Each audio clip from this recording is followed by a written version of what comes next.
రెండో మూడో రిక్షా పెట్టుకున్నారు రావాల్సి అక్కడ పెడతారు కదా ఊళ్ళో చల్లాలనుకుంటా చల్లబోతు చెప్తారు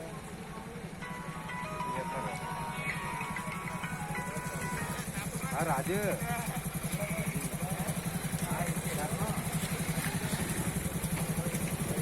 దిగుమతి చేస్తున్నాం ఏం చేస్తున్నాం ఇంటికి వస్తాం ఇంటికి వస్తాను అది వెళ్ళి వస్తాం ఎక్కడ వచ్చామని మా ఫ్రెండ్స్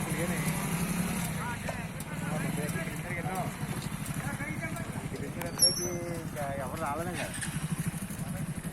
ఎవరు రాకపోతే ఇంకా మేము వస్తాం ఇంకా కూడా కాబట్టి ఎవరు వెళ్ళగలిగా ఎవరు చెప్పండి